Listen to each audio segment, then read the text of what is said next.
तो प्यारे बच्चों, कैसे हैं आप लोग। उम्मीद करते हैं कि आप लोग एकदम अच्छे से होंगे और मन लगा करके पढ़ाई कर रहे होंगे। तो प्यारे बच्चों, जैसा कि आप सभी लोगों को पता है कि हम लोग पढ़ रहे थे बायोलॉजी यानी जीव विज्ञान का सबसे अंतिम चैप्टर हमारा पर्यावरण, आवर इन्वायरमेंट, जिसमें प्यारे बच्चों हम आप लोगों को बहुत ही बेहतरीन तरीके से एक एक प्रश्न का जवाब बताए थे, एक एक कॉन्सेप्ट को समझाए थे और एक एक टॉपिक को समझाए थे। और हमें पूरा भरोसा है, पूरा विश्वास है कि आपको एकदम अच्छे तरीके से पिछले क्लास में सब कुछ समझ में आ गया होगा। माफी चाहूंगा प्यारे बच्चों, क्योंकि आज सुबह का क्लास नहीं चला था, लेकिन हाँ, अब से प्यारे बच्चों आप लोग का क्लास एकदम रेगुलर चलेगा और जबरदस्त तरीके से प्यारे बच्चों आगे हम लोग क्लास करते रहेंगे। तो चलिए जल्दी जल्दी से आप लोग हमारे साथ जुड़ जाइए, और जो बच्चे नहीं जुड़े हैं जल्दी से क्लास को शेयर कर दीजिए, और जो बच्चे जुड़ चुके हैं एक बार क्लास में लाइक का बटन प्यारे बच्चों जल्दी से दबा दीजिए, ठीक है।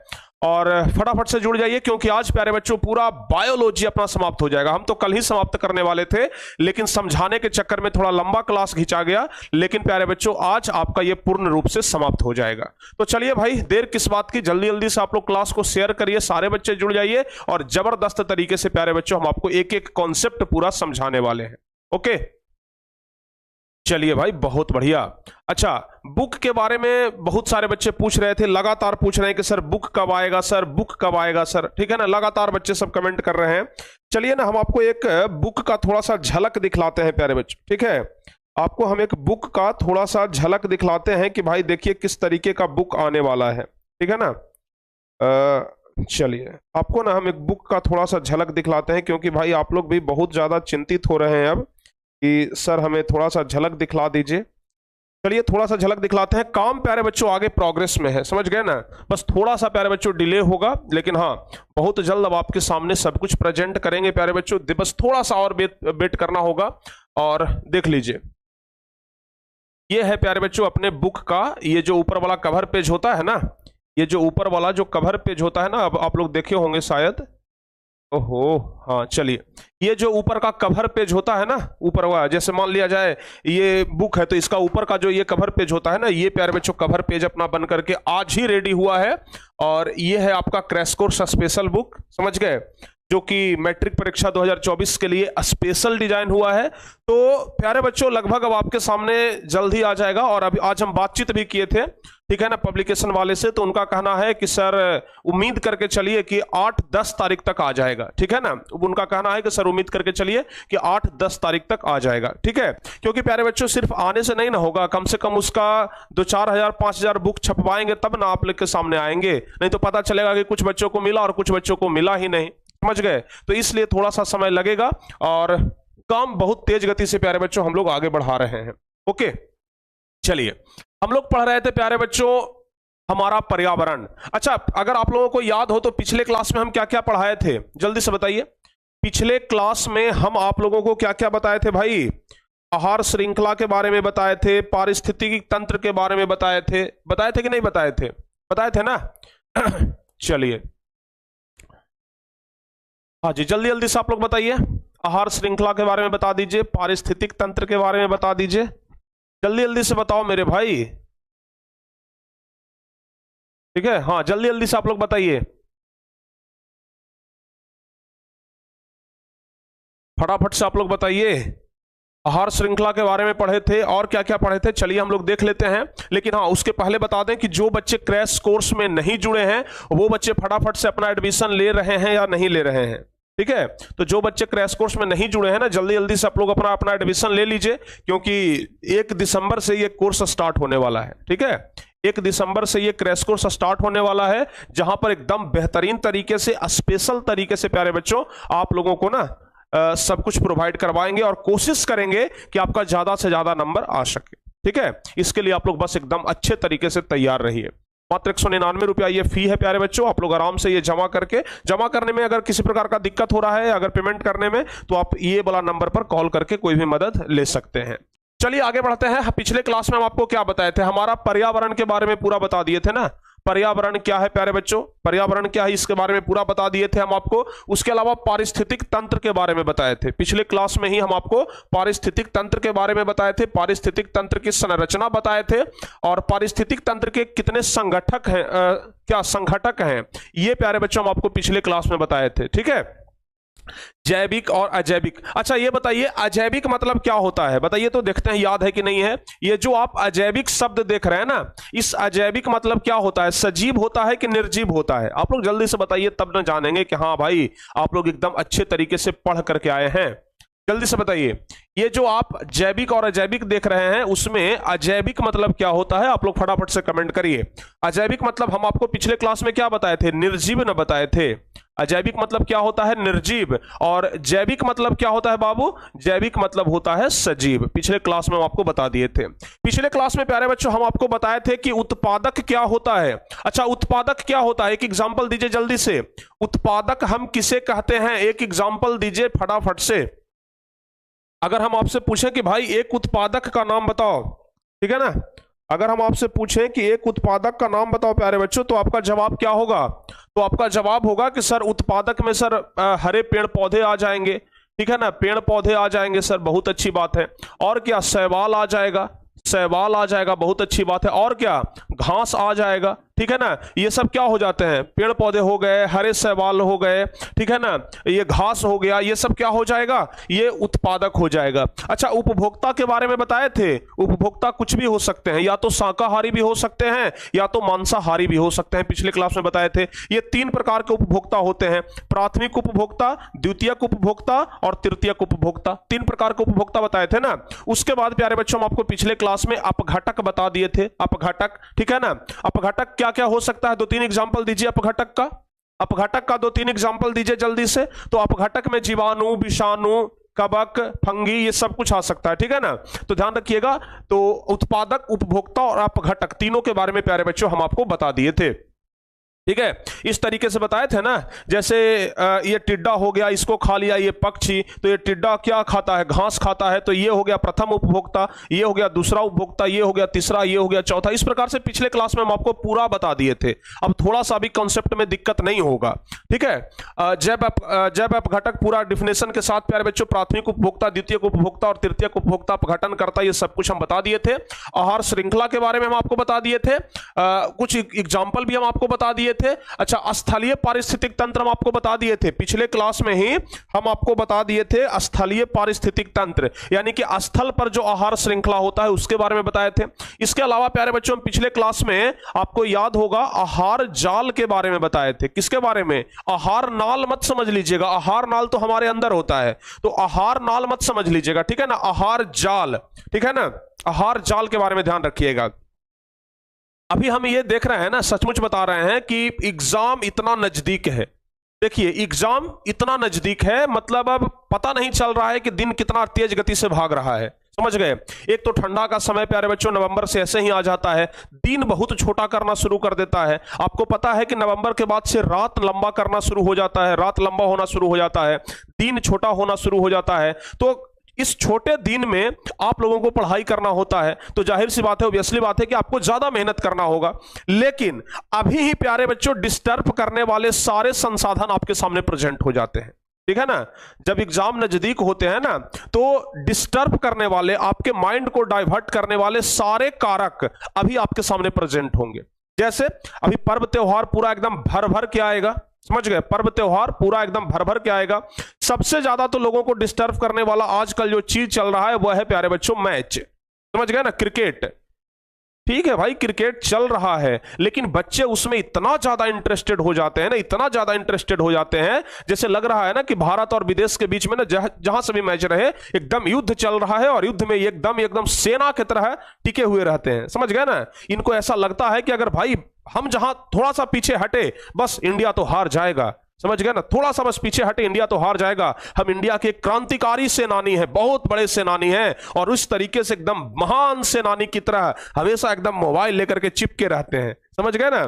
तो ये आपको डिस्टर्ब करने वाले कारक हैं, समझ गए ना, डाइवर्ट करने वाले कारक हैं। ये वो कारक है जिससे कि आपका नंबर कम होने वाला है, समझ गए ना। ये वो स्वीट पॉइजन है जिसको खाने से तुरंत आदमी नहीं मरता है, धीरे धीरे आदमी मरता है, समझ गए। तो ये चीज प्यारे बच्चों आप लोगों को खा रहा है, धीरे धीरे मार रहा है, और आप लोग इस जहर को बहुत मीठा मीठा खा रहे हैं। तो ये आपको बहुत ज्यादा नुकसान करेगा, समझ गए ना, बहुत ज्यादा नुकसान करेगा मेरे भाई, समझ गए। तो इन सब चीजों को छोड़िए और पढ़ाई में थोड़ा सा ध्यान दीजिए, समझ गए।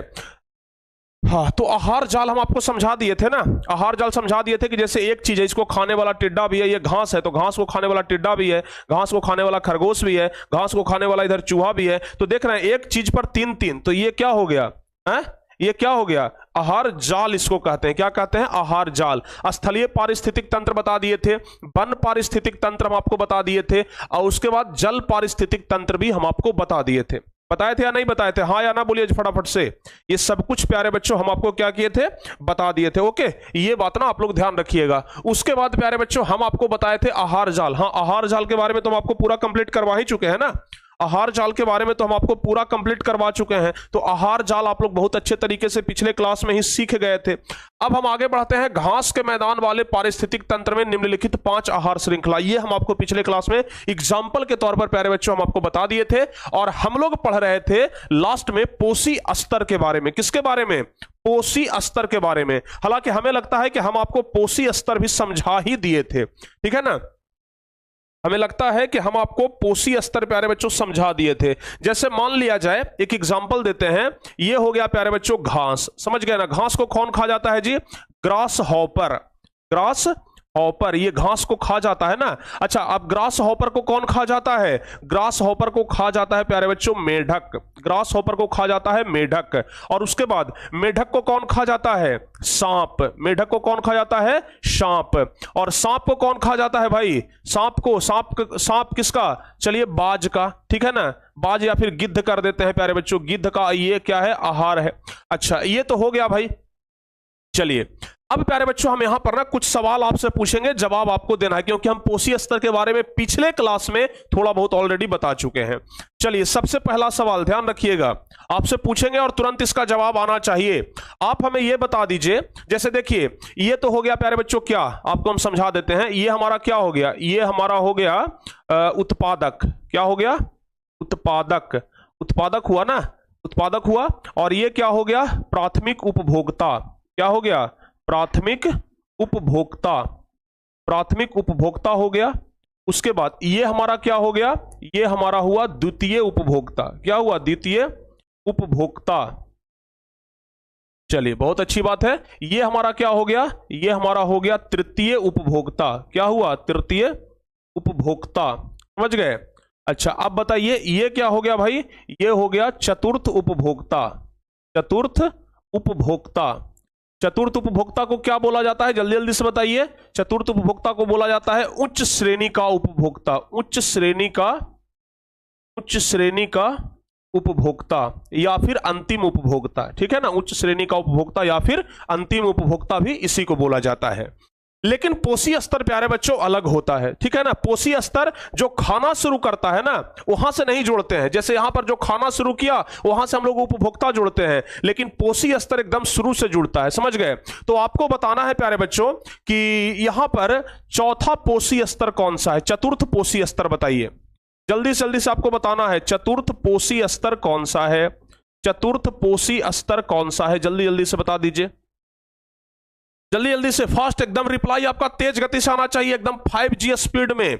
समझ गए ना? 5G स्पीड में आपका रिप्लाई आना चाहिए। बताइए चौथा पोषी स्तर कौन सा है? आपको बताए थे पोषी स्तर हम पहला से गिनना शुरू करते हैं, जहां से स्टार्ट होता है, ठीक है। तो बताइए आप चौथा पोषी स्तर इसमें कौन सा है? हाँ जल्दी से बताओ मेरे भाई। गिद्ध। कुछ बच्चे बोल रहे हैं गिद्ध है सर। चलिए बहुत अच्छी बात है। और कुछ बच्चे बोल रहे हैं सांप है सर। और कुछ बच्चे बोल रहे हैं अच्छा स्नेक लिख रहे हैं अंग्रेजी में। चलिए बहुत अच्छी बात है भाई।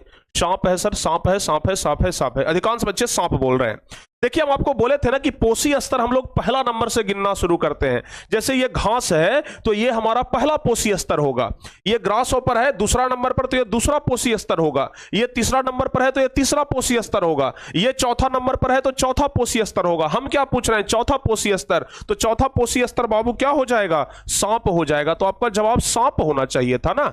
तो कुछ बच्चे गिद्ध बोल रहे थे। अरे यहां से उपभोक्ता गिनते हैं, समझ गए ना। जो खाने वाला होता है वहां से उपभोक्ता गिनते हैं। हम बार बार आपको समझा रहे हैं, यहां से हम लोग उपभोक्ता गिनेंगे, लेकिन पोषी स्तर शुरू से, क्योंकि पोषण यहीं से न प्राप्त हो रहा है, तो इसलिए पोषी स्तर हम लोग शुरू से गिनना शुरू करते हैं। समझ गए ना? तो चतुर्थ पोषी स्तर कौन सा हो गया? सांप।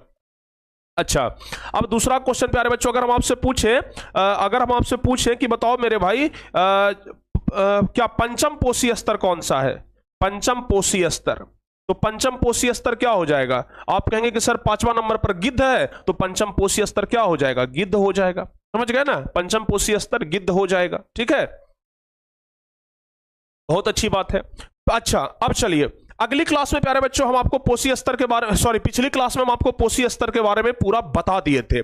साथ ही साथ हम आपको यह भी बता दिए थे कि ऊर्जा के मामले में, ऊर्जा प्रवाह के मामले में, कि सबसे ज्यादा ऊर्जा किसको मिलेगा, इस मामले में यह सबसे आगे होगा। समझ गए ना, ऊर्जा का प्रवाह इसमें ज्यादा होगा, इससे 90% कम इससे होगा, इसका 90% कम इसमें होगा, इसका 90% कम इसमें होगा, और इसका 90% कम इसमें होगा। यानी कि ऊर्जा का प्रवाह सबसे ज्यादा होगा प्रथम पोषी स्तर में, और सबसे कम होगा सबसे अंतिम पोषी स्तर में। समझ में आ रहा है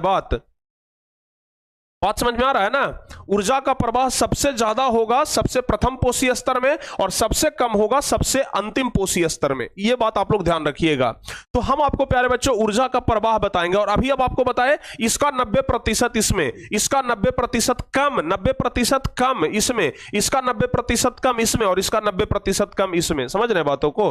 तो यह सबसे कम होता है। तो चलिए सबसे पहले पोषी स्तर जान लेते हैं प्यारे बच्चों। पोषी स्तर के बारे में हम पिछले क्लास में बताए थे कि आहार श्रृंखला में कई स्तर, क्या आहार श्रृंखला में बहुत सारे स्तर होते हैं, तथा हर स्तर पर भोजन का स्थानांतरण होता है, हर एक स्तर पर भोजन का स्थानांतरण होता है, और आहार श्रृंखला के इन्हीं स्तरों को क्या कहा जाता है? पोषी स्तर कहा जाता है। और आहार श्रृंखला के उत्पादक प्रथम पोषी स्तर है। अभी हम आपको क्या बताए कि जो उत्पादक होता है वो प्रथम पोषी स्तर होता है। तो आप बताइए यहां पर उत्पादक कौन है? ये वाला है ना, ये उत्पादक है ना प्यारे बच्चों, जल्दी से बताइए ये क्या है? उत्पादक है। तो जब ये उत्पादक है तो ये कहलाएगा प्रथम पोषी स्तर। क्या कहलाएगा? यह कहलाएगा प्रथम पोषी स्तर। जो उत्पादक होता है वो कहलाता है प्रथम पोषी स्तर। समझ गए? उत्पादक कहलाता है प्रथम पोषी स्तर। अब बात करते हैं शाकाहारी जंतु द्वितीय पोषी स्तर होता है, यानी कि जो प्रथम उपभोक्ता होगा वो पोषी स्तर दूसरा होगा। समझ गए ना? तो देखिए जरा ध्यान से, ये हो गया प्रथम पोषी स्तर। अब ये जो प्राथमिक उपभोक्ता है ये कहला जाएगा दूसरा पोषी स्तर, ये जो द्वितीय उपभोक्ता है कहला जाएगा तीसरा पोषी स्तर। तो इस तरीके से बस आगे हम लोग बढ़ते जाएंगे। समझ गए ना? सारे बच्चे समझ गए? चलिए, अच्छा एक बच्चे बोल रहे हैं कि सर यहां पर गिद्ध के जगह नेउर होगा। सर एक बच्चे का बार बार कमेंट आ रहा है कि सर यहां पर नेउर होगा। बाबू नेउर भी हो सकता है, समझ गए ना? हम यहां पर नेउर नहीं लिखेंगे, हम यहां पर चलिए आपका बात गिद्ध के जगह पर प्यारे बच्चों हम आपका बात नेबला लिख देते हैं। नेउर नहीं, उसको बोलते हैं नेबला बोलते हैं। हम यहां पर मानव लिख देते हैं, क्योंकि सांप को तो मानव भी खाता है ना। चाइना में चले जाइए, मानव खाता है सांप को। समझ गए? तो अच्छा यहां पर चतुर्थ पोषी स्तर में ये तीनों हो जाएगा। तो हम आपको क्या बताए हैं, कोई भी प्राथमिक उपभोक्ता या पोषी स्तर फिक्स नहीं होता है कि क्या होगा, कुछ भी हो सकता है। समझ गए ना? कुछ भी हो सकता है। हो सकता है कि यहां पर ग्रास होपर को मेढक ना खा करके पक्षी खा लिया। समझ गए? हो सकता है कि ग्रास होपर को मेढक ना खा के कौन खा लिया भाई? पक्षी खा लिया। तो अब यहां पर द्वितीय उपभोक्ता पक्षी हो जाएगा। समझ गए? तो इन सब चीजों को ध्यान रखिए, कोई फिक्स नहीं है, कुछ भी हो सकता है। समझ गए ना? जो जिसको खा रहा है उस अनुसार से कैलकुलेट हम लोग कर लेंगे।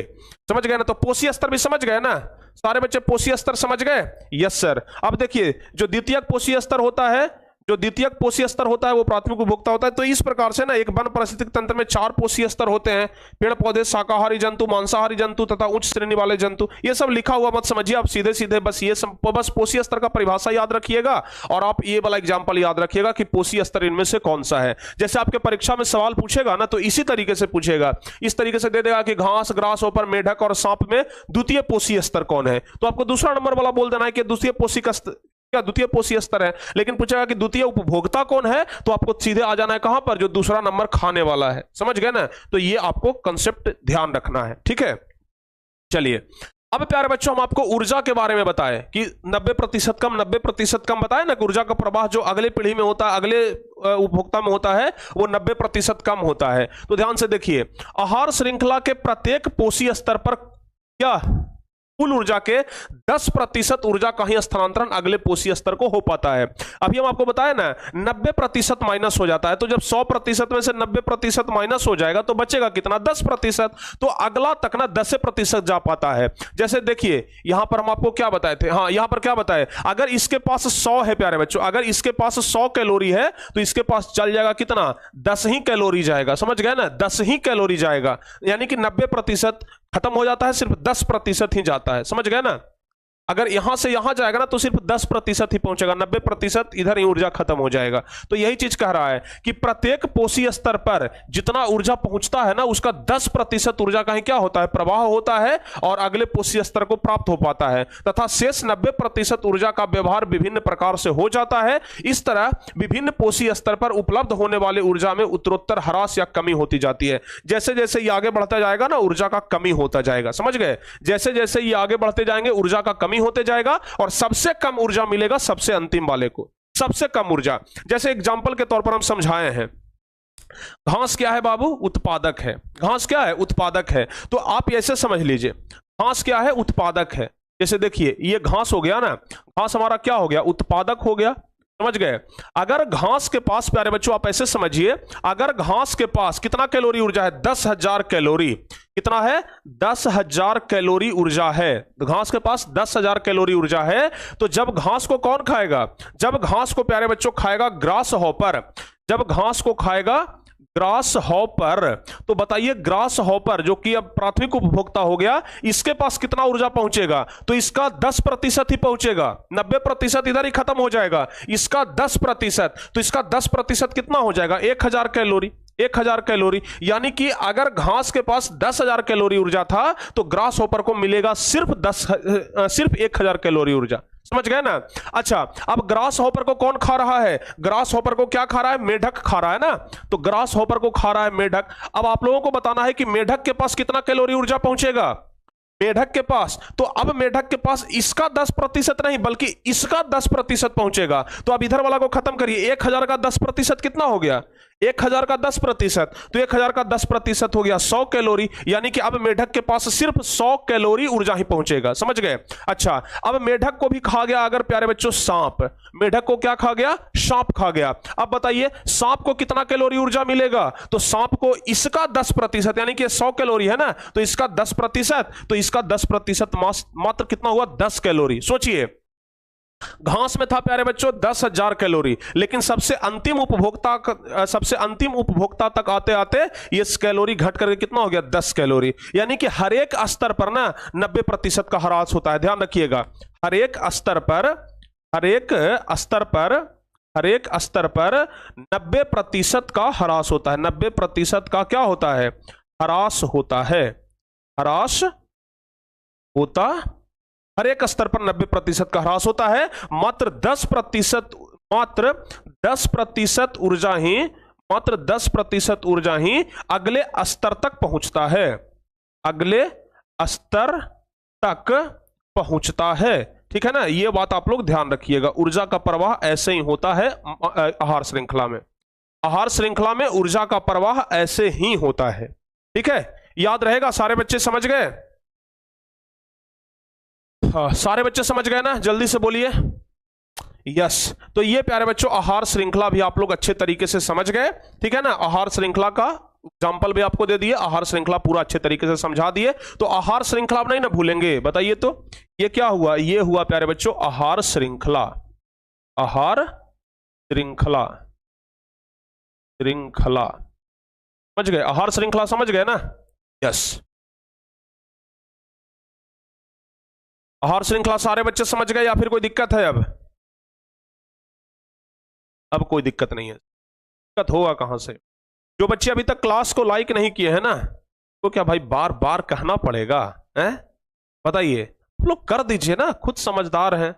बताइए, मैच देखने के लिए कोई बार बार कहता है, क्रिकेट खेलने के लिए कोई बार बार कहता है, दोस्तों के साथ घूमने के लिए बार बार कहता है, नहीं ना। ये लाइक करने के लिए हम बार बार कहेंगे, खुद से कर दीजिए, समझ गए। चलिए आगे बढ़ते हैं। अब आगे पढ़ना है प्यारे बच्चों मानव एवं पर्यावरण, यानी कि मानव एवं पर्यावरण के बारे में अब हमें पढ़ना है, ठीक है ना, कि मानव किस तरीके से पर्यावरण को प्रदूषित कर रहा है। समझ गए? मानव पर्यावरण को प्रदूषित कर रहा है कि नहीं कर रहा है?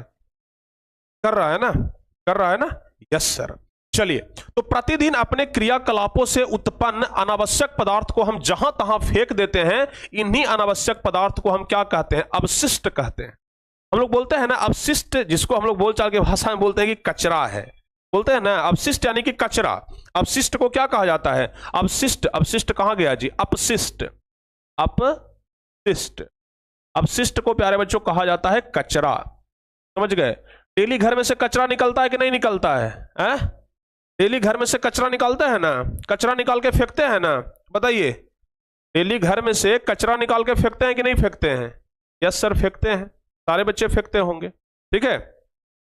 तो अपशिष्ट मतलब होता है क्या? कचरा। समझ गए ना? अब कचरा कुछ भी हो सकता है, कुछ भी कचरा हो सकता है भाई, समझ गए? तो ध्यान रखिएगा कि प्रतिदिन हम लोग प्रतिदिन जो क्रियाकलाप करते हैं, यानी कि जो काम करते हैं, और उसी काम में से कुछ उत्पन्न अनावश्यक पदार्थ, जिसको कि हमें जरूरी नहीं होता, हमारे लिए वो आवश्यक नहीं होता है, वो हमारे लिए अनावश्यक हो जाता है, तो वैसे पदार्थ को हम जहां तहां फेंक देते हैं, और इन्हीं अनावश्यक पदार्थ को हम क्या कहते हैं? अपशिष्ट कहते हैं। इन्हीं अनावश्यक पदार्थ को बाबू हम क्या कहते हैं? अपशिष्ट कहते हैं। ध्यान रखिएगा। अच्छा, ये जो अपशिष्ट होते हैं, ये दो समूहों में बांटा जा सकता है, यानी कि जो कचरा हम लोग फेंकते हैं उसको ना हम दो समूहों में बांट सकते हैं। अच्छा, एक बात बताइए, जो गांव से बच्चे बिलोंग करते होंगे, अगर उनके घर में गाय भैंस कुछ भी होगा, तो उसका गोबर ना एक जगह पर लोग जमा करते हैं, उस जगह को क्या कहते हैं? लोग के साइड में तो कहते हैं कि ये गनौरा है, समझ गए ना? गनौरा, जिसको जैविक खाद भी बोलते हैं। इस एक जगह पर फेंकते हैं ना, तो वो और फिर साल भर के बाद उसको ट्रैक्टर वगैरह से उसको खेत में फेंकवा देते हैं, समझ गए? उसको गनौरा बोला जाता है। लेकिन प्यारे बच्चों, आप लोग की तरह हो सकता है कि कुछ अलग तरीके से उसको बोला जाए, समझ गए? तो क्या बोला जाता है जरा बताइए?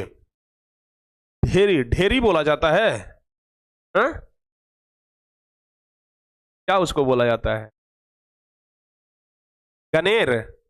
बच्चे गनेर बोल रहे हैं, गनौरा। अरे गंडा तो वो गोईठा को बोलते हैं ना, जो हाथ से उसको गोल गोल बनाते हैं फिर उसको चलाते हैं, गनौरा बोलते हैं ना। खादर, खादर बोलते हैं, क्या बोलते हैं? ढेरी। चलिए, बहुत अच्छी बात है, जो भी बोले आप समझ तो गए ना। चलिए, तो ये प्यारे बच्चों ध्यान रखिएगा, जो कचरा होता है ना, वो दो प्रकार का होता है। अच्छा, दो प्रकार का कचरा कैसे होता है? एक कचरा होता है ना कि उसको हम लोग पुनः उपयोग में ला सकते हैं, उसका रंग रूप बदल करके, भेष बदल करके, समझ गए ना?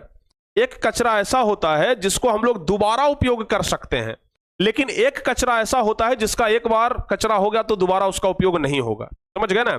जैसे गाय भैंस का मलमूत्र है, तो उसका उपयोग हम लोग दोबारा कर सकते हैं, तो वो भी कचरा ही, लेकिन उसका उपयोग हम लोग दोबारा कर सकते हैं, जलावन के रूप में करते हैं कि नहीं करते हैं? बायोगैस बना लेते हैं, समझ गए ना?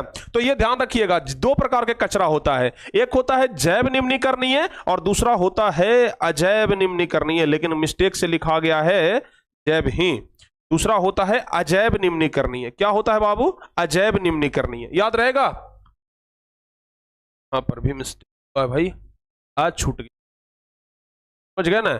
एक होता है प्यारे बच्चों जैव और एक होता है अजैव, समझ गए? अब जैव क्या है भाई और अजैव क्या है, जरा इसके बारे में समझते हैं, ध्यान से सुनिएगा। जैव निम्नीकरणीय अपशिष्ट क्या है? ऐसे अवांछित पदार्थ, अवांछित पदार्थ मतलब बेकार पदार्थ, ये अवांछित मतलब क्या होता है? बेकार, समझ गए ना? बेकार पदार्थ। तो अवांछित पदार्थ यानी कि बेकार पदार्थ, जिन्हें जैविक अपघटन के द्वारा क्या पुनः उपयोग में आने वाले पदार्थों में बदल दिया जाता है। यानी कि जैविक अपघटन के द्वारा हम क्या कर सकते हैं? पुनः उपयोग, मतलब दोबारा उपयोग कर सकते हैं, समझ गए ना? अगर दोबारा उपयोग कर सकते हैं तो उसे कहते हैं जैव निम्नीकरणीय, समझ रहे हैं बात को? यानी कि वो वैसा कचरा जिसका उपयोग हम लोग दोबारा कर सकते हैं अपघटन के थ्रू, उसे कहते हैं जैव निम्नीकरणीय कचरा, समझ गए ना? जैसे प्यारे बच्चों, जैसे क्या कहलाएगा? जंतुओं का मलमूत्र हो गया, इसका उपयोग दोबारा करते हैं कि नहीं करते हैं? जैसे अगर मान लिया जाए कि गाय भैंस का गोबर है, तो उसे क्या करते हैं? उससे या तो गोईठा बना लेते हैं जिसको उपला कहते हैं, और या तो फिर प्यारे बच्चों उसका गोबर गैस बना लेते हैं, समझ गए ना? या तो उसको हम लोग खेत में देते हैं तो जैविक खाद का काम करता है ना? तो इसका उपयोग हम लोग दोबारा कर लेते हैं, समझ गए? तो जंतुओं का मलमूत्र क्या कहलाएगा? जैव निम्नीकरणीय अपशिष्ट कहलाएगा। अच्छा, उसके बाद कृषि द्वारा उत्पन्न अवशिष्ट, कृषि द्वारा उत्पन्न अवशिष्ट। अब कृषि के द्वारा भी कुछ उत्पन्न अवशिष्ट होता है, जैसे कुछ कचरा ऐसा होता है, जैसे प्यारे बच्चों अगर आप देखे होंगे, अगर आपके घर में धान होता है, भूसा होता है, गेहूं होता है, तो गेहूं जब कटता है ना तो उसका भूसा निकलता है जिसको हम लोग खिला देते हैं गाय भैंस को। तो एक तरीके से वो भी क्या है, कचरा ही है ना। जो गेहूं का भूसा हो गया वो क्या है, कचरा ही है, लेकिन उस कचरे को हम गाय भैंस को खिला देते हैं, समझ गए। तो उसका दोबारा उपयोग हो रहा है कि नहीं हो रहा है, तो वो हो गया। कागज हो गया, कागज पर एक बार पूरा पन्ना हम क्या कर दिए, जैसे एक कॉपी लिए और कॉपी पर पूरा लिख करके हम भर दिए, वो तो अब हमारे लिए क्या हो गया, बेकार हो गया। अगर कोई रफ कॉपी है उस पर पूरा हम लिख दिए, पूरा कॉपी भर गया, वो हमारे लिए क्या हो गया। जैसे मान लिया जाए, एक कॉपी कहाँ गया, एक कॉपी ले लेते हैं, समझ गए। जैसे मान लिया जाए ये प्यारे बच्चों हमारे हाथ में क्या है, कॉपी है। अब इस कॉपी को हम पूरा लिख करके भर दिए, ध्यान से सुनिएगा हम क्या बोल रहे हैं। इस कॉपी को पूरा लिख करके हम क्या कर दिए, भर दिए। अब ये हमारे लिए बेकार हो गया। सोन पापड़ी वाला आता है और इस कॉपी को खरीद लेता है, 4 रुपए 5 रुपए 7 रुपए किलो, समझ गए ना, खरीदता है ना जी, केजी के भाव में हम इसको बेच देते हैं। लेकिन इस कॉपी को वो क्या करता है, फिर से इस कागज को गलाता है और कागज को गला करके फिर से इसका उपयोग कहीं ना कहीं पर हो जाता है, कूट वगैरह में इसका उपयोग हो जाता है। तो ये कागज भी क्या है जी, कागज भी ये प्यारे बच्चों जैव निम्नीकरणीय कचरा। अच्छा, कपास से निर्मित कपड़े, जो कपास से कपड़ा बनता है, अगर कपड़ा पुराना हो गया तो उसको गला करके फिर से कपड़ा बन जाता है। जंतुओं और पेड़ पौधे के मृत शरीर, जंतुओं और पेड़ पौधे के मृत शरीर, कुछ जंतु ऐसे हैं ना जो मर जाते हैं फिर भी उसका चमड़ा वगैरह काम में आ जाता है, समझ गए। कुछ जंतु ऐसे हैं जो मरने के बाद भी ना उसका चमड़ा वगैरह काम में आ जाता है। कुछ पेड़ पौधे हैं जो मर जाते हैं, पेड़ पौधा सूख गया तो उसका उपयोग हम लोग नहीं कर लेते हैं, तो ये सब क्या कहलाएगा, जैव निम्नीकरणीय कचरा, जिसका उपयोग हम लोग दोबारा कर सकते हैं, समझ गए, जिसका उपयोग हम लोग दोबारा कर सकते हैं।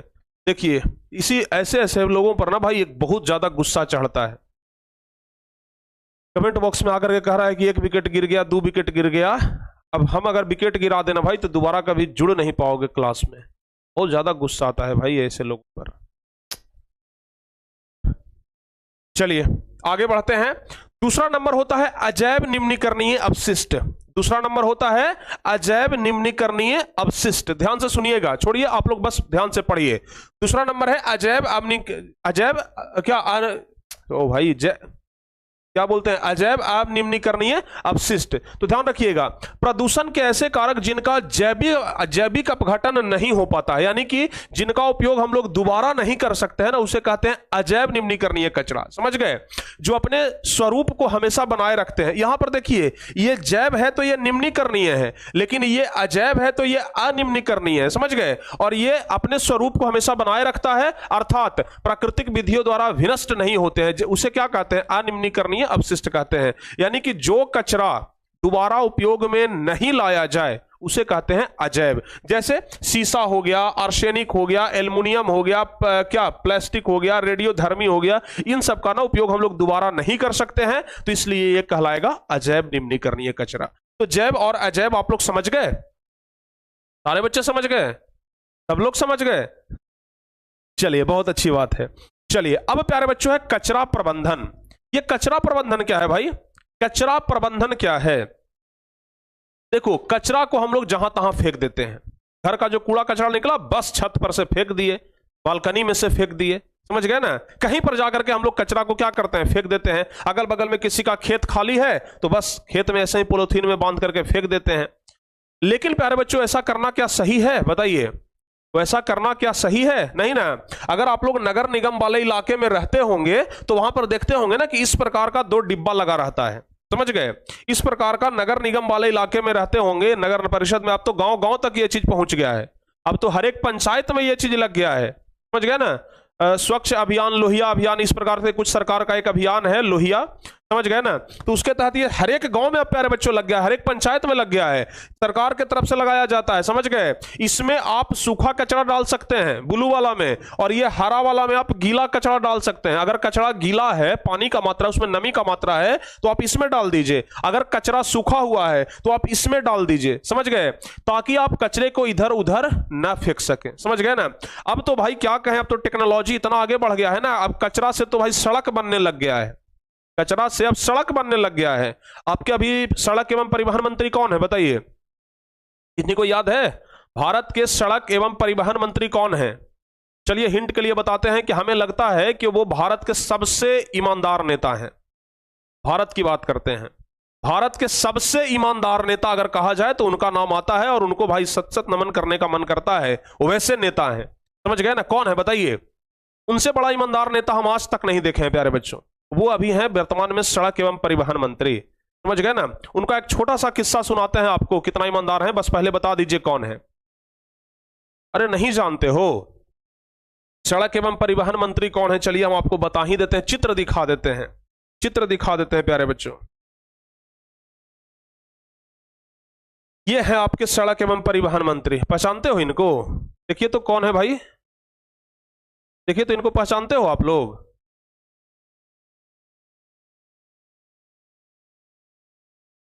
को पहचानते हैं कि नहीं पहचानते हैं, जरा बताइए। पहचानते हैं? नितिन गडकरी हैं, नितिन गडकरी हैं ये, समझ गए।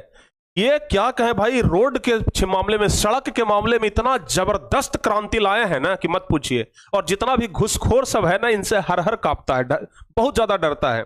एक बार क्या हुआ, इनका एक छोटा सा किस्सा सुनाते हैं कि ये सड़क बनाए, समझ गए ना, हाईवे बनाए। और हाईवे का बोले, जब हाईवे बन करके तैयार हो गया तो ये इंजीनियर से पूछे कि हाईवे बन करके तैयार हो गया ना? बोले कि हाँ सर, हाईवे बन करके तैयार हो गया। बोले कि कहीं ठोकर बोकर तो नहीं ना है, कहीं ऊंच नीच तो सड़क नहीं ना है, गड्ढा उड्ढा तो नहीं ना है? बोला कि नहीं सर, कहीं नहीं है। बोले कि सोच लो फिर से, अगर ट्रायल हम किए, अगर निकल गया गड्ढा उड्ढा तो एक पैसा हम नहीं पास करेंगे, तुम्हारा पूरा पैसा जाएगा बर्बाद।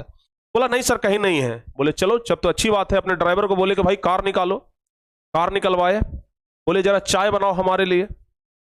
उस रोड पर पहुंच गए, रोड के बगल में जो ठेला वाला होता है ना, उससे एक कप चाय बनवाए और चाय को प्लेट में ले करके और कार पर रख दिए, समझ गए। चाय को प्लेट में ले करके कार के आगे वाला जो होता है ना, उस पर रख दिए और बोले कि भगाओ 100-200 की स्पीड में गाड़ी भगाओ, समझ गए। मतलब चाय वैसे रखा हुआ है और बोले कि स्पीड में गाड़ी भगाओ, जितना स्पीड हो सकता है उतना गाड़ी स्पीड में भगाओ। और इंजीनियर को बोल दिए अगर ये चाय गिर गया तो समझिए कि आपके रोड में गड्ढा था, ऊंचा नीचा था, और आपका एक भी पैसा हम पास नहीं करेंगे। और अगर ये चाय नहीं गिरा तब समझिए कि आपका रोड एकदम पक्का है। 200-250 के स्पीड तक ड्राइवर गाड़ी भगाया, लेकिन चाय थोड़ा सा भी नहीं गिरा प्यारे बच्चों।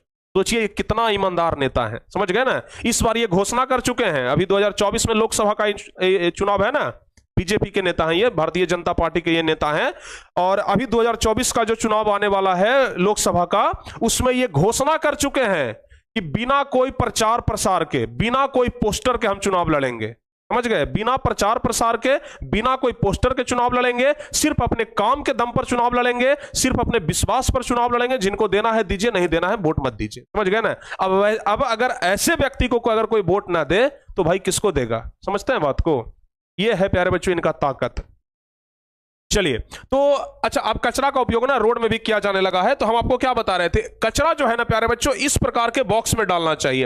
आपको याद होगा, आपके तरफ प्यारे बच्चों कुछ दिन पहले तक देखते होंगे, एक गाना बजते आता था और गाड़ी वाला आता था, इस प्रकार का ना एक गाड़ी वाला आता था, आपको याद होगा, समझ गए। ये गाड़ी वाला आता है ना, याद है, गाड़ी वाला आया घर से कचरा निकाल, ये गाना बजता है कि नहीं बजता है, हैं? गाड़ी वाला आया घर से कचरा निकाल बजता है ना। तो प्यारे बच्चों कचरा के लिए ना ये सब जगह होता है, समझ गए ना। कचरा को आप यहां पर डालिए, ना कि कोई खाली जगह दिखे तो वहां पर फेंक दिए, कुछ और दिखे तो वहां पर फेंक दिए, वो कचरा का सही जगह नहीं है मेरे भाई, समझ गए ना। कचरा को आपको यहां फेंकना है, समझ गए, कचरा को यहां फेंकना है प्यारे बच्चों, ठीक है, ध्यान रखिएगा। तो चलिए बहुत अच्छी बात है भाई। तो कचरा प्रबंधन क्या है? कचरा प्रबंधन है कि कचरे को एक जगह एकत्र करके उसका वैज्ञानिक तरीके से समुचित निपटारा करने की विधि को ही कचरा प्रबंधन कहते हैं। यानी कि कचरा को इधर उधर ना कर फेंक करके उसको एक जगह पर जमा करें और उसको वैज्ञानिक तरीके से क्या कर दें, नष्ट कर दें, ताकि वो जमीन को बर्बाद ना करे। जैसे बड़े बड़े शहर, पार्क हो गया, मनोरंजन या पर्यटन स्थल आदि भीड़ भाड़ वाले जगहों में कचरे को एकत्र करने के लिए बड़ी बड़ी धानियां रखी रहती है, बड़ी बड़ी धानियां कहने का मतलब यही हुआ, समझ गए ना। धानियां कहने का मतलब वही हुआ जो अभी आपको दिखाए थे ना, ये वाला जो अभी दिखाया ना, इसी को कहा जाता है बड़ी बड़ी धानियां, समझ गए। तो यहां पर कचरा को फेंका जाता है। आज के बाद कभी भी कचरा फेंकिएगा ना, इसमें फेंकिएगा, समझ गए। और जरा देख करके, ऐसा नहीं कि सूखा वाला में गीला और गीला वाला में सूखा डाल दिए। ये ब्लू वाला हमेशा सूखा कचरा के लिए रहता है, हरा वाला गीला कचरा के लिए रहता है, समझ गए, ध्यान रखिएगा। तो समझ गए ना। तो कचरे को एक जगह पर जमा करिए, उसको क्या करिए, वैज्ञानिक तरीके से नष्ट करिए, यह कहलाता है कचरा प्रबंधन। क्या कहलाता है? कचरा प्रबंधन, समझ गए। मतलब कचरे के लिए प्रबंध कर दिए हम, समझ गए, यह कहलाएगा कचरा प्रबंधन। चलिए सारे बच्चे समझ गए ना। यस। चलिए अब प्यारे बच्चों आगे बढ़ते हैं और अब लगभग हम लोग अंतिम स्थिति में ही चल रहे हैं और कोर्स अब सिलेबस जल्दी खत्म हो जाएगा। ओजोन परत के बारे में जानते हैं। ये ओजोन परत है क्या प्यारे बच्चों, ठीक है ना। ओजोन परत के बारे में जानते हैं। ओजोन परत क्या है? देखिए, अगर हम लोग जैसे जैसे ऊपर में जाएंगे, वायुमंडल में ऊपर की तरफ जाते जाएंगे ना, तो अनेक प्रकार के परत मिलते हैं, समझ गए। ओजोन मंडल, समताप मंडल, इस प्रकार से ढेर सारे मंडल मिलते जाते हैं, समझ गए ना। तो ध्यान रखिएगा, ऑक्सीजन के 3 परमाणु से बना होता है ओजोन। ओजोन का सूत्र क्या होता है? O3 होता है ना। ओजोन का सूत्र O3 होता है, ठीक है। 3 परमाणु से बना होता है। अगर वायुमंडल में आप 15 किलोमीटर ऊपर जाएंगे, कहां? पृथ्वी से 15 किलोमीटर ऊपर, ध्यान से सुनिए हम क्या बोल रहे हैं। पृथ्वी से 15 किलोमीटर ऊपर, और कहां तक? तो 50 किलोमीटर तक, समझ गए। तो पृथ्वी पर से 15 किलोमीटर से लेकर के 50 किलोमीटर तक का जो ऊंचाई का क्षेत्र है ना, वो कहलाता है प्यारे बच्चों ओजोन मंडल। जैसे ये मान लीजिए, ये हमारा धरातल है। ये हमारा क्या है? ये है प्यारे बच्चों धरातल, समझ गए। तो यहां से ऊपर अगर जाते हैं ना, तो यहां पर आकर के होता है 15 किलोमीटर। कितना है? 15 किलोमीटर। तो यहां से लेकर के ऊपर 50 किलोमीटर तक, यहां हो गया 50 किलोमीटर। तो ये जो बीच का जो क्षेत्र है ना प्यारे बच्चों, ये क्या कहलाएगा? ये कहलाएगा ओजोन मंडल। क्या कहलाएगा? ओजोन मंडल। और ये ओजोन मंडल हमारे लिए इतना ज्यादा महत्वपूर्ण है, इतना ज्यादा महत्वपूर्ण है कि अगर ये ओजोन मंडल ना रहे तो हम लोग जीवित नहीं रह पाएंगे। क्यों भाई? क्योंकि सूर्य से आने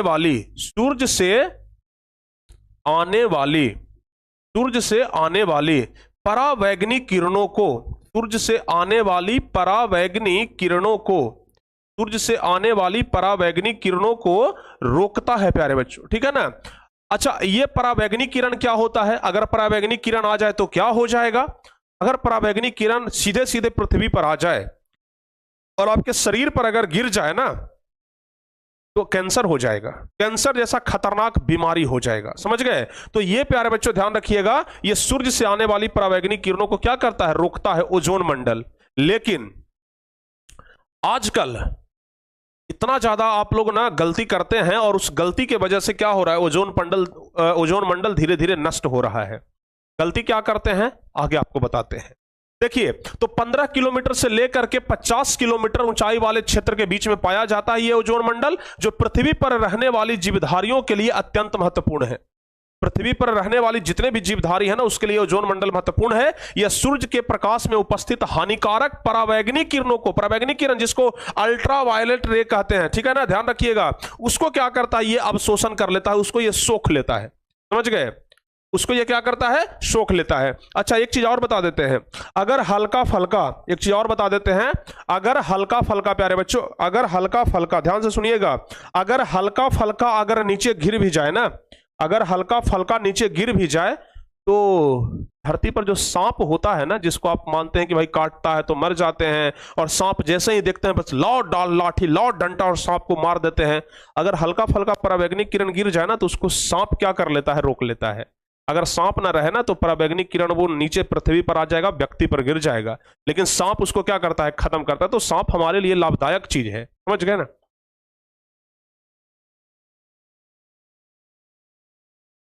समझ गए। तो ये परावैंगनिक किरणों को तो भाई बहुत हद तक 99.99% तक रोक लेता है कौन? ओजोन मंडल। अगर 0.001% अगर कभी कदाल परावैंगनिक किरण आ भी जाए ना, तो सांप उससे हम लोगों को बचा लेता है। तो सांप हमारे लिए फायदेमंद है, समझ गए। वो क्या करता है? ओजोन मंडल अवशोषण करता है। अच्छा, इस परावैंगनिक किरण से क्या होता है? मनुष्य में त्वचा कैंसर होता है, सोच रहे हैं, त्वचा कैंसर होता है इससे, मोतियाबिंद होता है, और अनेक प्रकार के अपवर्तन को जन्म देती है, यानी कि अनेक प्रकार की बीमारियों को जन्म देती है। ये ओजोन मंडल हमारे लिए कितना लाभदायक है आप सोच लीजिए। परावैंगनिक किरणों को क्या करती है? रोक लेती है, खत्म करती है। अच्छा, अब प्यारे बच्चों पढ़ते हैं ओजोन का निर्माण कैसे होता है, समझ गए ना। ऐसा नहीं है कि ओजोन मंडल एकदम ऊपर में है भाई, धीरे धीरे नष्ट हो रहा है। निर्माण कैसे होता है? अभी आपको बताया ना, ओजोन का फॉर्मूला क्या होता है? O3, यानी कि ऑक्सीजन के 3 परमाणु हैं। अगर प्यारे बच्चों हम लोग O2 लिखते हैं तो ये क्या हो जाता है? ऑक्सीजन। लेकिन ये O3 क्या है? ओजोन है। अच्छा O2 में अगर प्यारे बच्चों एक ऑक्सीजन और जुड़ जाए ना तो ये हो जाता है O3 यानी कि ओजोन। तो ध्यान रखिएगा सूर्य के प्रकाश में पाया जाने वाला पराबैंगनी किरण ऑक्सीजन को ही विघटित करके क्या ऑक्सीजन परमाणु बनता है, जो ऑक्सीजन अणुओं से संयुक्त होकर के क्या बनाता है ओजोन। यहां पर देखिए O2 है और ये क्या किया, ये O2 क्या किया, पराबैंगनी किरण ऑक्सीजन को ही क्या करता है विघटित कर देता है, तो पराबैंगनी किरण से विघटित हुआ और ये अलग अलग हो गया, यानी कि एक O और एक O, दोनों O क्या हो गया अलग अलग हो गया। अच्छा अब क्या हुआ, अब ये जो दोनों अलग अलग हुआ ना, ये क्या करेगा, दोनों एक साथ मिल जाएगा तो क्या बन जाएगा O2 बन जाएगा। अब प्लस में ये तो ये बन जाएगा प्यारे बच्चों O3। देखिए O प्लस O2 से बन गया O3। तो इस तरीके से ना कुछ ओजोन का निर्माण होता है, समझ गए। तो ओजोन का फॉर्मूला O3 आप लोग ध्यान रखिएगा। ओजोन को नष्ट करने वाले कारक आप सुन करके ना दंग रह जाएंगे कि भाई हमारा भी योगदान है क्या ओजोन को नष्ट करने में। अगर आप सोच रहे हैं कि हमारा सर कोई योगदान नहीं है सर, हम तो एकदम ईमानदार हैं सर, ओजोन मंडल को हम नष्ट नहीं करते हैं, तो बिल्कुल आप गलत हैं। किस किस चीज से ओजोन मंडल नष्ट होता है जरा ध्यान से सुनिएगा। सबसे पहले ये फ्लोरोकार्बन और क्लोरोफ्लोरोकार्बन, ठीक है ना, क्लोरोफ्लोरोकार्बन के कारण ओजोन मंडल सबसे ज्यादा नष्ट होता है, बर्बाद होता है। क्लोरोफ्लोरोकार्बन जिसको कहते हैं CFC और फ्लोरोकार्बन जिसको FC कहते हैं। ये क्लोरोफ्लोरोकार्बन कैसे उत्पन्न होता है पता है, आप लोग एकदम शादी ब्याह में जाते हैं या फिर कहीं पर भी जाते हैं तो एकदम धमकौआ सेंट मारते हैं कि नहीं मारते हैं। मार्केट में आजकल एक से एक धमकौआ सेंट आ गया है, समझ गए ना। तो उस धमकौआ सेंट को मारते हैं ना प्यारे बच्चों, उससे ओजोन मंडल नष्ट होता है, समझ गए। ध्यान रखिएगा सुगंधित जो सेंट है ना, सुगंधित जो सेंट है उससे ओजोन मंडल नष्ट होता है। उस सुगंधित सेंट में इतना खतरनाक चीज होता है क्लोरोफ्लोरोकार्बन कि उससे ना ओजोन परत नष्ट होता है, सोचिए। और हम लोग कितना सेंट मारते हैं भाई, कितना सेंट मारते हैं। ये तो हो गया सुगंधित सेंट। बताइए अगर कभी भी मारे हैं तो सोचिए कि ओजोन मंडल को हम नष्ट किए हैं।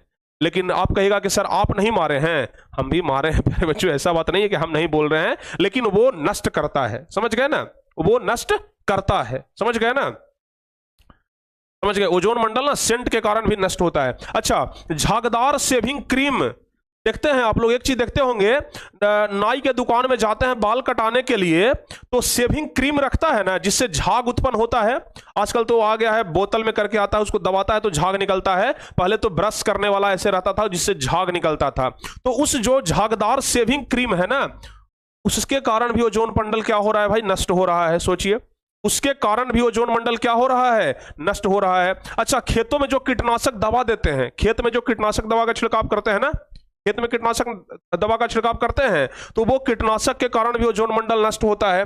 अच्छा गंधहारक जो गंध को हरने वाला एक होता है ना, उसके कारण भी होता है। तो इन सब चीजों के कारण प्यारे बच्चों क्या होता है, ओजोन मंडल नष्ट हो रहा है। अच्छा अब मुख्य रूप से जानते हैं कि आखिर क्लोरोफ्लोरोकार्बन के कारण जो सबसे ज्यादा नष्ट होता है वो क्लोरोफ्लोरोकार्बन कहां पाया जाता है। घर में AC लगाते हैं, हमारे घर में भी AC लगा हुआ है, समझ गए ना। इस ऑफिस में सिर्फ AC लगा हुआ है, घर में नहीं लगा हुआ है, समझ गए।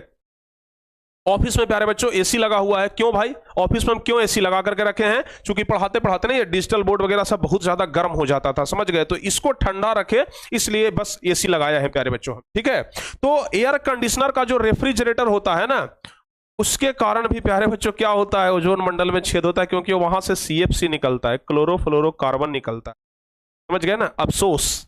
और सोचिए कि दुनिया में कितना AC चल रहा है, दुनिया में कितना AC चल रहा है। जब कार पर बैठते हैं तो वहां पर AC, घर पर रहते हैं तो वहां पर AC, ट्रेन में जाते हैं तो वहां पर AC, बस में जाते हैं तो वहां पर AC। सोचिए कितना AC चल रहा है। और उस एयर कंडीशनर के कारण क्या हो रहा है, हमारा ओजोन मंडल बर्बाद हो रहा है, ओजोन परत में छिद्र हो रहा है, समझ गए ना, ठीक है। ध्यान रखिएगा वहां से क्या हो रहा है, ओजोन मंडल में छिद्र हो रहा है, ठीक है।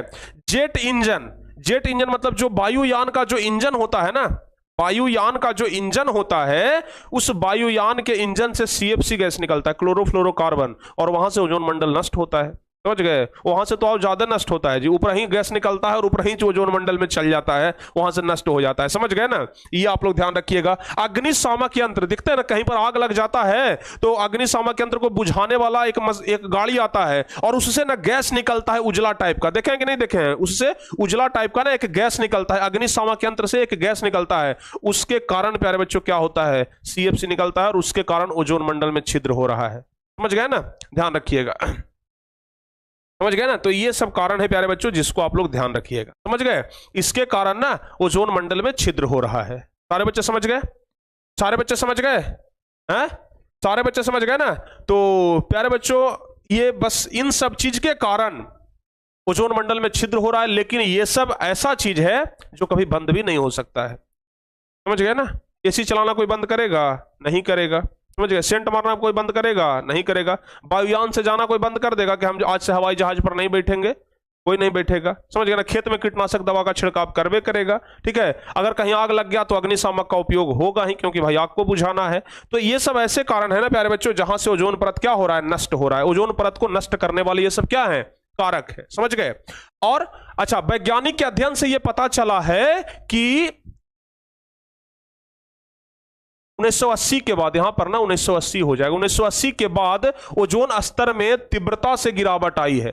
यानी कि 1980 के बाद प्यारे बच्चों, 1980 के पहले ना ओजोन मंडल में कोई दिक्कत नहीं था, लेकिन 1980 के बाद जो ओजोन मंडल है ना, वो धीरे धीरे धीरे धीरे पतला होते जा रहा है। समझ गए? यानी कि अभी 15 से 50 है ना, तो धीरे धीरे 15 से 49 होगा, 15 से 48 होगा, 15 से 47 किलोमीटर तक होगा। ऐसे ऐसे धीरे धीरे पतला हो रहा है। और अंटार्कटिका के ऊपर, अंटार्कटिका महासागर है ना, अंटार्कटिका महासागर, तो वहां के मतलब उस जगह के ऊपर में प्यारे बच्चों ओजोन स्तर इतना कमी आ गया है, मतलब ओजोन परत इतना पतला हो गया है कि उसे कहा गया है कि ओजोन परत में छिद्र हो गया है। समझ गए? यानी कि अंटार्कटिका महासागर के ऊपर में ना ओजोन परत में छिद्र हो गया है। खैर मनाइए कि वो अंटार्कटिका महासागर के पास हुआ, अगर इधर होता ना तो कोई आदमी, बहुत ही आदमी को कैंसर हो जाता है। समझ गए? बहुत ही आदमी को कैंसर हो जाता है। लेकिन खैर मनाइए कि उधर अभी हुआ है, इसलिए ना कम से कम ओजोन मंडल को बचाइए। समझ गए? अगर एसी चलाते भी हैं तो बहुत कम चलाइए, बहुत कम। समझ गए? कीटनाशक का प्रयोग खेत में बहुत कम करिए। समझ गए ना? बहुत कम करिए। सेंट वगैरह बहुत कम मारिए। समझ गए ना? तो ये सब कारण है जिसके वजह से आप बचा सकते हैं। समझ गए? तो ये सब कारण है प्यारे बच्चों, इसे आप लोग ध्यान रखिएगा। और यहां पर आपका चैप्टर द एंड हो जाता है, लेकिन अभी जाइएगा मत, अभी ऑब्जेक्टिव क्वेश्चन देखेंगे। अभी ऑब्जेक्टिव क्वेश्चन देखेंगे प्यारे बच्चों। ठीक है? अभी ना ऑब्जेक्टिव क्वेश्चन देखेंगे।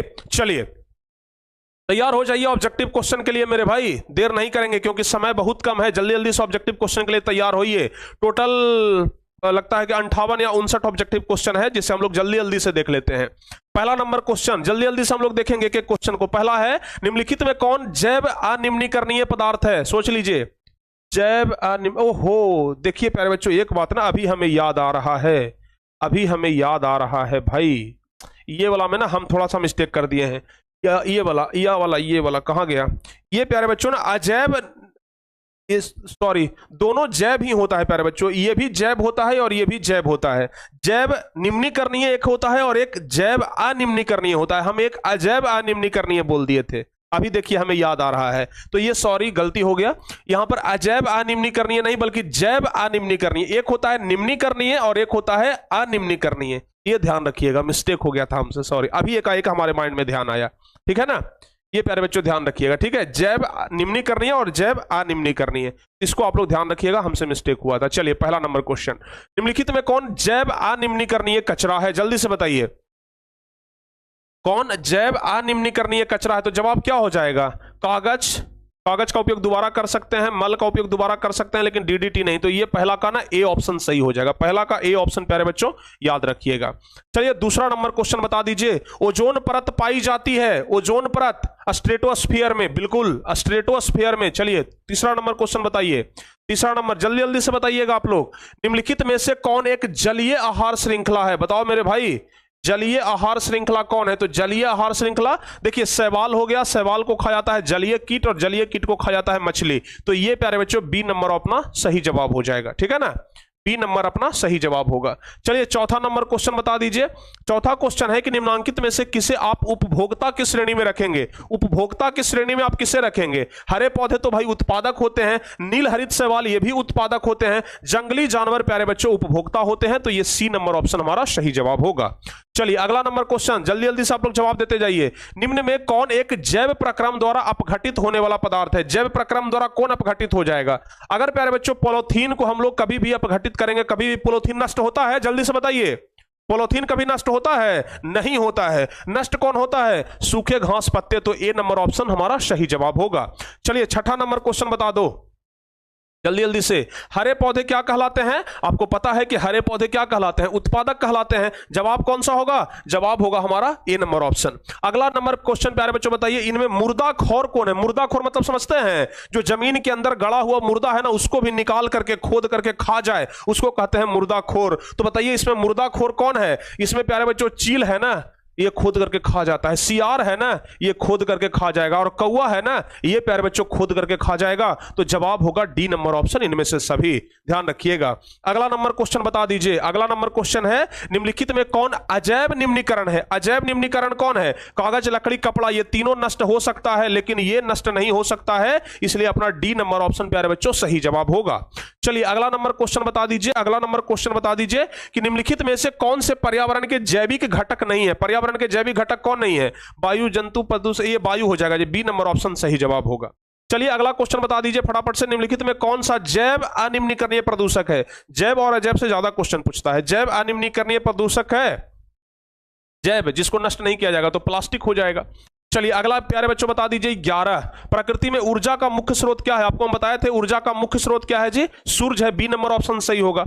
अगला नंबर बता दीजिए। अगला क्वेश्चन, निम्नलिखित में से कौन स्थलीय परितंत्र नहीं है? स्थलीय परितंत्र, देखिए घास का मैदान, मरुस्थल और जंगल, ये तीनों स्थलीय है ना, लेकिन एक्वेरियम प्यारे बच्चों स्थलीय नहीं है। चलिए आगे बढ़ते हैं। सीएफसी, सीएफसी मतलब क्या होता है? अभी आपको बताएं। सीएफसी मतलब क्या होता है? Chlorofluorocarbon, chlorofluorocarbon. जवाब होगा ए नंबर ऑप्शन। चलिए अगला नंबर क्वेश्चन बता दीजिए। मृत शरीर को पचाने वाले जीव, जो मृत शरीर को, जो मरा हुआ चीज है ना, उसको कहीं पर फेंक देते हैं, उसको कौन पचा जाता है? अपघटन, अपघटक जीव प्यारे बच्चों, आपको बता चुके हैं अपघटक ना। जवाब हो जाएगा बी नंबर ऑप्शन।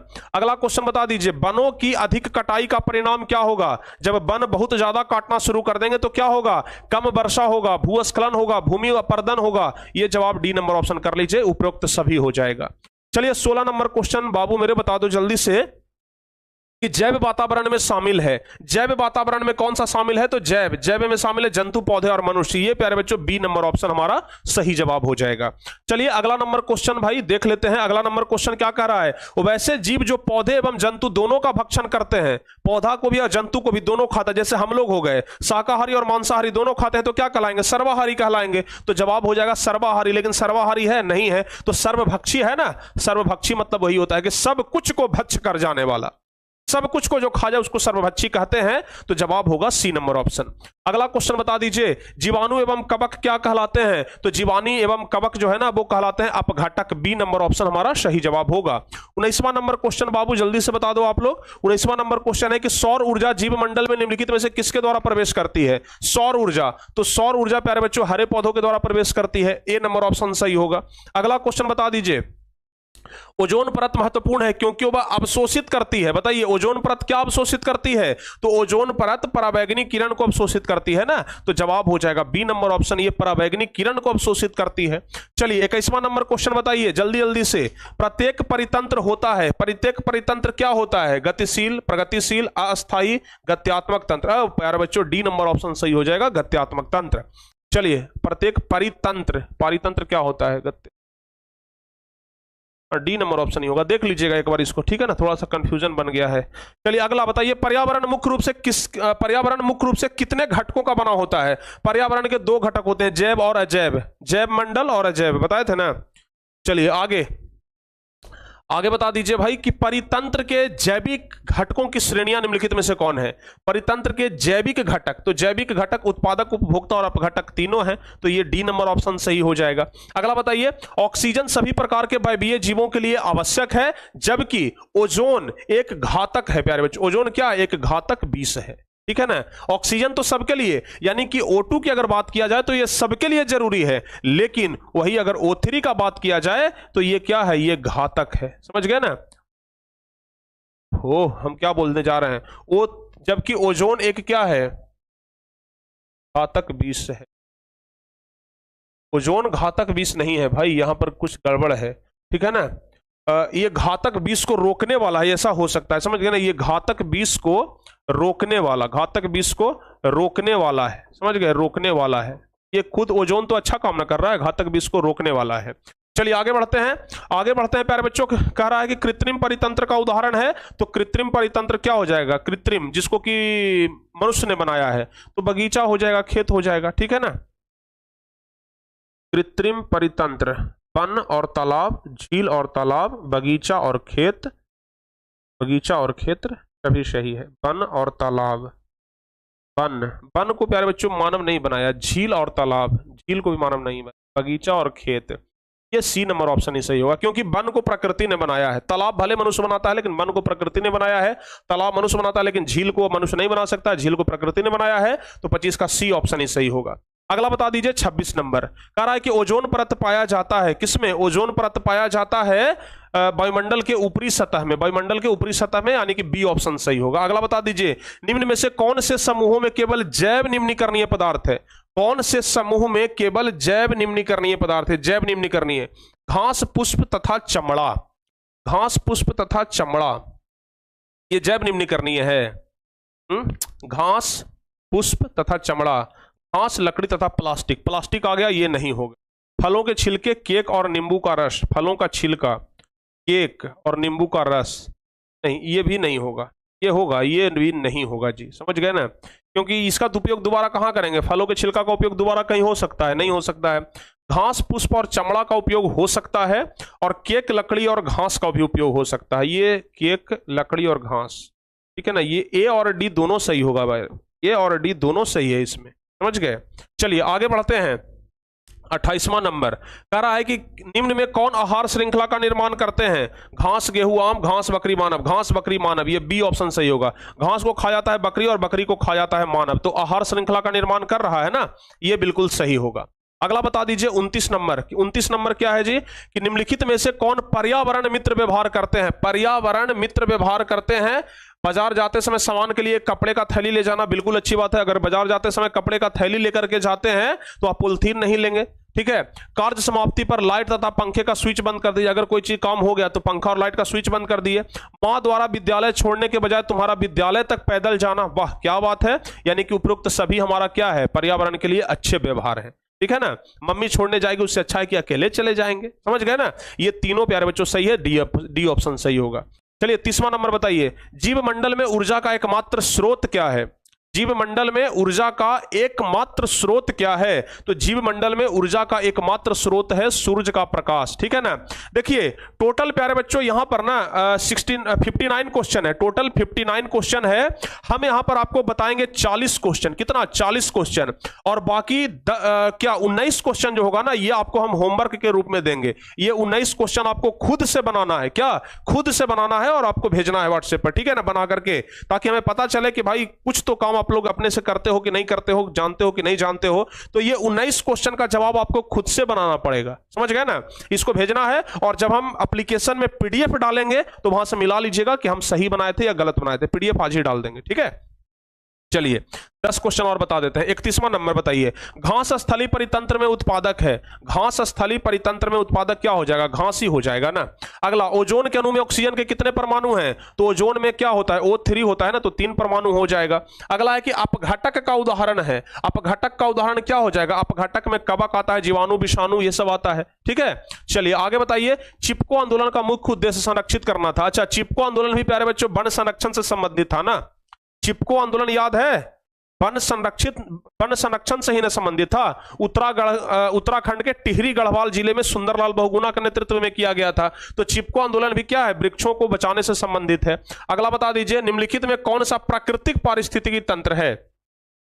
तालाब, मानव, फसल, झील, जंगल हो जाएगा जी, जंगल हो जाएगा, ठीक है। आगे बढ़ते हैं, आगे बढ़ते हैं। कौन सी गैस वैश्विक उष्मन के लिए उत्तरदायी है? ये हो जाएगा CFC या फिर कार्बन डाइऑक्साइड, ये हो जाएगा प्यारे बच्चों ए नंबर ऑप्शन। सॉरी, वैश्विक उष्मन है ना, तो वैश्विक उष्मन यानी कि ग्लोबल वार्मिंग, तो ग्लोबल वार्मिंग के लिए तो कार्बन डाइऑक्साइड ही हो जाएगा, ए ऑप्शन ही सही होगा। अगला है कि ओजोन परत किस हानिकारक विकिरण से पृथ्वी को सुरक्षा प्रदान करती है? तो पराबैंगनी किरण से, ये सी नंबर ऑप्शन हमारा सही होगा। अगला है कि कौन सा अजैव निम्नीकरणीय कचरा है? तो अजैव अनिम्नीकरणीय कचरा कौन सा हो जाएगा? थर्मोकोल। थर्मोकोल प्यारे बच्चों। एक बात बताएं, हम एक गलती कर दिए थे दुर्गा पाठ में ना, जिस समय हमारे मतलब दुर्गा पाठ हो रहा था, तो घर में जो 10 या 9 कुमारी कन्याओं को खिलाया जाता है ना, तो हम खिला रहे थे और वह थर्मोकोल का पेपर ले आया, थर्मोकोल का जो पत्तल होता है ना वो ले आया था। बहुत सारे बच्चे नीचे आकर के कमेंट किए कि सर आप थर्मोकोल का यूज कर रहे हैं। बहुत ज्यादा खराब लगा था हमें प्यारे बच्चों, लेकिन क्या करें, हमसे गलती हो चुका था, ठीक है ना, वो गलती हम एक्सेप्ट किए थे। ठीक है, चलिए, तो थर्मोकोल क्या है? अजैब है। इनमें से कौन सर्वाहारी जीव है? तो सर्वाहारी में मनुष्य आ जाता है और तिलचट्टा आ जाता है, हमको पिछले क्लास में बताए थे। तो जवाब होगा डी नंबर ऑप्शन, बी और सी दोनों। और अगला है कि सूक्ष्म उपभोक्ता जीव क्या कहलाते हैं? ये कहलाते हैं जीवाणु और कवक। तो जवाब हो जाएगा ए और बी दोनों। ये 40 क्वेश्चन हो गया। बाकी का जो आगे का क्वेश्चन है ना, ये सब प्यारे बच्चों आपको बना करके भेजना है, समझ गए? होमवर्क रहा ये आपका। और खुशी के साथ एक बात कहते हैं कि प्यारे बच्चों आज आपका बायोलॉजी समाप्त हो गया, ठीक है ना। बड़े अक्षर में लिखते हैं प्यारे बच्चों, सुनहरे अक्षर में लिखते हैं कि आपका बायोलॉजी जो है ना आज क्या हो गया भाई? समाप्त हो गया।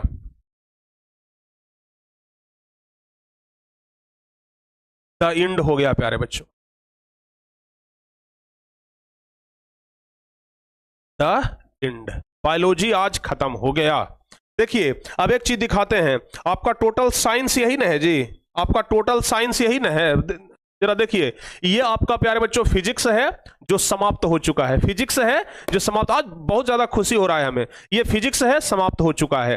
ये बायोलॉजी है, समाप्त हो चुका है। ये रसायन विज्ञान है, इसमें मात्र अब एक चैप्टर बचा है, क्योंकि सेकंड लास्ट तो हम पढ़ा ही रहे, कार्बन एंड इट्स कंपाउंड तो हम पढ़ा ही रहे हैं।